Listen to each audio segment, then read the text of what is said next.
Amici bellini, perdonatemi un attimo, Non me ne frega niente di quello che uno deve passare, ma dico quello che penso.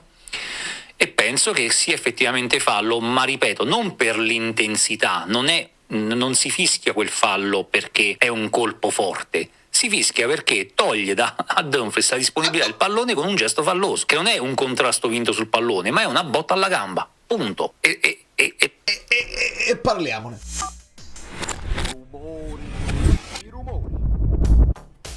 Non accendo neanche le luci a San Siro perché eravamo in casa nostra. Benvenuto DJ Depp, e chiedo scusa perché ho ricevuto un messaggio privato giusto che dice: tu sei un grande, mi piacciono le tue analisi eccetera eccetera, ma sei un pessimo youtuber, perché con tutto quello che sta succedendo dove stanno i video di analisi, video di approfondimento VAR? E avete ragione perfettamente, e dovrei milcare il più possibile, fare 50 video di 1 minuto l'uno e tutti sarebbero visti, cliccati. Voi lasciate il like su questo però, perché è vero che ve ne ho postati 2 ieri, perché oltre al commento a caldo di godimento volevo darvi subito quello di reaction, che secondo me rappresenta tutto, perché non è solamente le emozioni del momento che sono reali, e in quel momento io, quando vedo Di Lorenzo cadere a terra, non mi è sembrato dal vivo un'azione talmente impattante che poi insomma, l'ho chiamato rigorino, l'ho visto come rigorino, e quindi mi sono tolto un attimo la sciarpa del Napoli, mi sono messa quella dell'Inter e ho pensato vabbè, qua si protesta,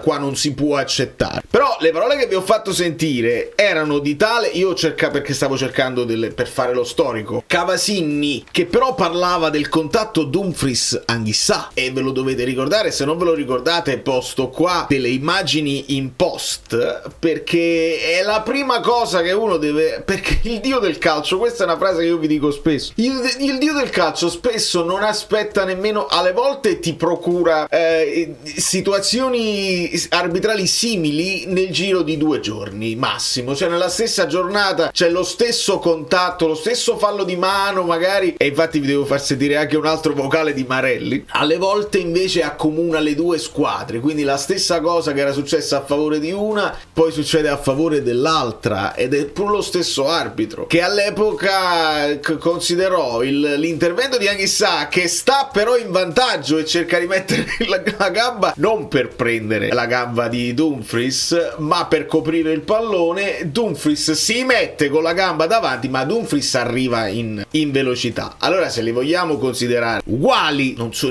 niente è uguale, ma è molto simile per la dinamica. Mariani diede quel rigore qua, questo rigore qua non l'ha dato Mariani, gliel'ha dato il guardalinee. Ecco perché poi sale la rabbia degli interisti e lo sgomento nostro, perché se Mariani ha visto e non l'ha considerato tale, vuol dire che nel frattempo gli avevano detto: guarda, quel rigore che hai dato l'anno scorso, quando fu 2 anni fa, non mi ricordo nemmeno, era novembre 24 se non sbaglio, quello là non si dà più, e può essere pure che fu sospeso, comunque retrocesso, perché dicono sempre adesso lo retrocedono in Serie B, lui, il guardalinee, il VAR eccetera eccetera. Ci vuole coerenza, e la coerenza vuole che Marelli all'epoca disse: quello è un VAR, il VAR non può intervenire per quel contatto, e per me non è un contatto falloso. Intanto il rigore fu assegnato e non sentii le polemiche da parte degli interisti, anzi ci sono, perché l'internet è così. L'internet ti conserva tutto, e quindi se gli interisti dicono è stato Anghissà fesso e non Dumfries a simulare, è stato Mkhitaryan fesso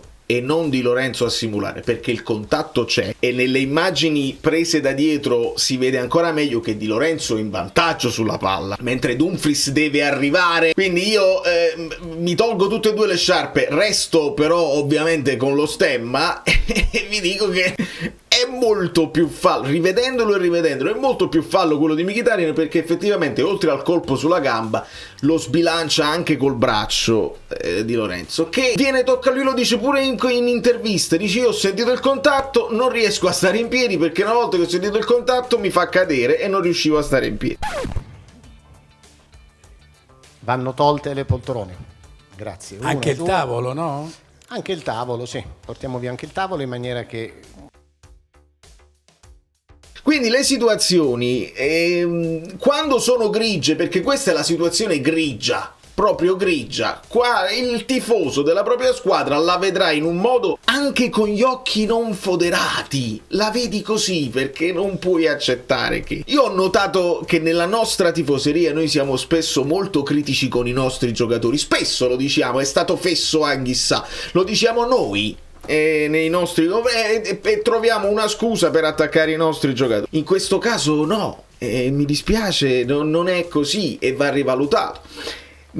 Un consiglio che vi posso dare: quando poi vi andate a scontrare con gli altri tifosi, quelli che vi insultano e basta, bloccateli, segnalateli e non c'è un dialogo. Se invece trovate gente che vuole fare un dialogo e vuole comparare le situazioni, io vi consiglio di essere ancora più onesti, dite la vostra e cercate anche qualcosa che perché si trova sempre, si può trovare sempre qualcosa dove l'Inter è stata penalizzata. E la cosa che trovo io, che doveva essere un mini capolavoro di Mariani che non gli è riuscito, è quella del cartellino giallo a Guilmour. Quella io do ragione agli interisti se ritengono quello un errore grave. Per me, e l'ho detto anche nell'altro video ma voglio essere più preciso, Di Lorenzo secondo me quello non è un fallo d'ammonizione, ma nel momento in cui Mariani lo vede lui già scatta, ok, appena si ferma il gioco ammonisco Di Lorenzo. Là, nel momento in cui tu vuoi fare un capolavoro,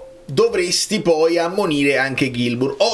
Perché quello di Guilmour per me era un intervento da ammonizione in grave ritardo, quindi là si può dire. Poi ho sentito anche, e mi potete aggiustare dettagli nei commenti, che nella stessa azione non si possono dare due cartellini gialli per la stessa azione a due giocatori diversi. Non mi sembra questo il caso, perché erano due momenti diversi su due azioni diverse, come se l'intervento di Guilmour fosse avvenuto a gioco fermo, praticamente al vantaggio, durante il vantaggio. Di conseguenza, per me, avevi deciso di ammonire Di Lorenzo, dovevi ammonire Di Lorenzo e dovevi ammonire anche Guilmour. Non lo so se a regola di regolamento, a legge, si può fare, ma secondo me sarebbe stato più logico non ammonire Di Lorenzo e ammonire Guilmour. Ora, questo però non porta all'espulsione di Guilmour. Perché Guilmour con un'ammonizione addosso non avrebbe fatto un fallo plateale tattico in quel modo. Stavamo dietro al centrocampo, quindi se tu ti appendi a Dumfries sai che stai spendendo un giallo e quindi te lo spendi perché sai che non ce l'hai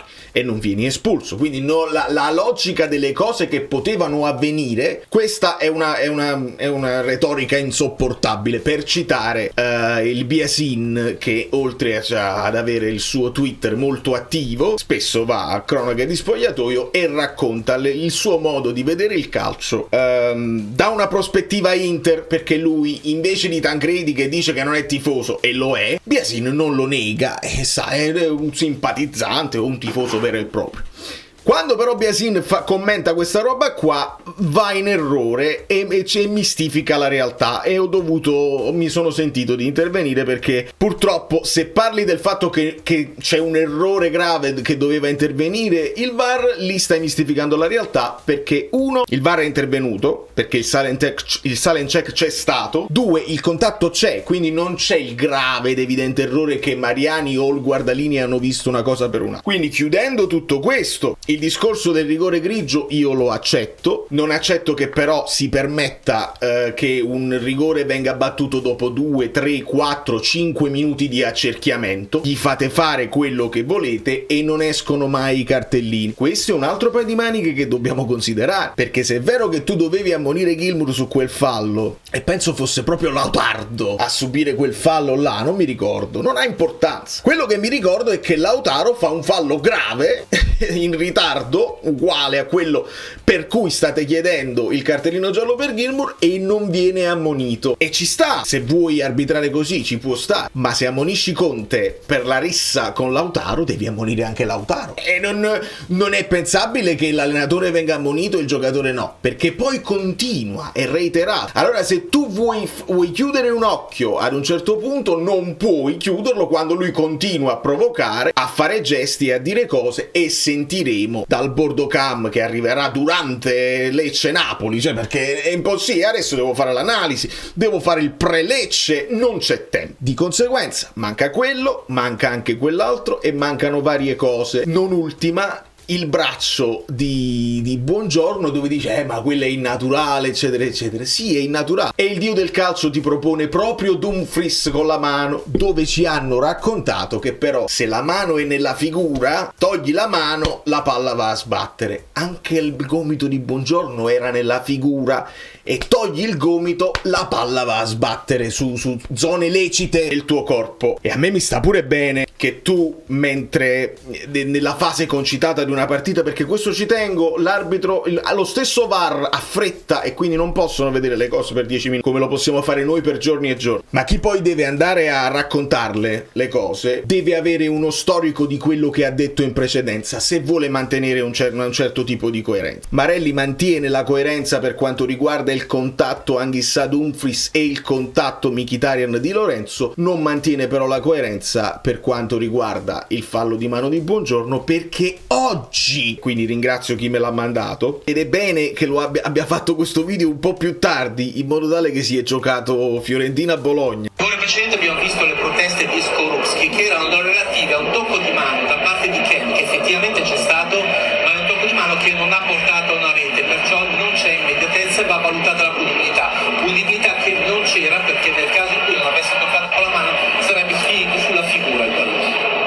Allora la figura conta o no? È questo che i tifosi chiedono, perché in chiusura, e ci tengo, ma non troveremo mai non ci troveremo mai d'accordo tutti, perché uno vuole essere più onesto dell'onesto del possibile, addirittura andando contro se stesso per prendere dei like dai tifosi avversari. Questo avviene non solo su YouTube ma anche sugli altri social. E allora uno vuole dire è stato fesso chissà all'epoca eccetera eccetera, ma gira alla fine questi episodi avverranno un po' per tutte le squadre. Io non dico che si bilanciano, perché quella è una casualità, se te ne capita una a favore e una contro, e una che a volte capita e a volte no, ma bene o male le cose schifose, quelle inaccettabili per i tifosi, ogni squadra ne ha da vendere, e possiamo fare la collezione degli episodi: qua non me l'hai dato, qua me l'hai dato, qua non me l'hai dato, qua non me l'hai dato, e ogni squadra può sentirsi vittima di un sistema che ce l'ha proprio contro di te. Lo stanno facendo ultimamente, guarda un po' gli juventini, si sentono accerchiati da un sistema che c'ha contro di loro. Idem gli interisti dicono altro che Marotta League, noi guardate quanti episodi. Io vi potrei dire il Milan, che però poi ha avuto anche altre cose a favore, quei 2 falli su un Concù, ecco, da tifoso neutrale io li guardo e non li posso accettare. E a lungo andare la Roma, Bissek eccetera, quindi ne abbiamo da morire per tutti quanti. L'unica cosa su cui possiamo sperare noi tifosi è che almeno nel racconto nazionale, e poi noi ce la cantiamo e ce la suoniamo da soli a Napoli e all'estero, e noi gli 83 milioni di tifosi, ma nel racconto nazionale questi tipi di polemiche poi portano gli arbitri a essere un pochino più pensierosi e a influenzare quelle che possono essere delle decisioni del futuro, e questo non è bene, non è bene. Quindi nel racconto nazionale postumo io mi auspicherei almeno un po' di coerenza, perché non ci troveremo d'accordo, troveremo sempre l'opinionista che dà ragione a te e l'opinionista che ti dà torto. Cesari molto spesso mi dà soddisfazione come lui vede le cose così, Calvarese non mi fa impazzire, Marelli mi piace ogni tanto e ogni tanto no. Se mi piace ogni tanto e ogni tanto no, vuol dire che non c'è coerenza. Almeno cercate di essere un po' più coerenti con quello che voi stesso dite. Potete avere un'idea e noi non siamo d'accordo, ma se quella idea è la tua per sempre, almeno uno se ne fa una ragione. Su questi episodi Marelli dirà così domani o tra mezz'ora, e purtroppo quando questo non succede il tifoso si sente perso e dice vabbè, a quel punto sembra quasi che sai poco. Allora vado per la squadra mia, e quindi anche se vedo una cosa che è oggettivamente dubbia e non è un rigore netto, a quel punto io divento tifoso della mia squadra, e da tifoso dico è rigore, non me ne frega proprio, potete parlare quanto volete voi. È chiaro. Da New York, Valerio Fluido è tutto. Domani l'analisi, non so, la conferenza, magari ce la spostiamo nella giornata di martedì. Grazie per seguire la mia folle schedule, che è praticamente un macello tra serate e cose varie. Dovevo recuperare un po' di sonno, ma sto ancora godendo. Non vi credete che non stia ancora godendo? I like possono andare anche su questo video qua, perché è vero, la conferenza di Conte sarebbe da analizzare e da vivere completa. L'Inter era venuta per ammazzarci calcisticamente e invece noi gli abbiamo dato una grande spallata. La Roma ha vinto, il Bologna stava per scavalcare anche l'Inter, ma alla fine siamo tutte là, il campionato è molto lungo.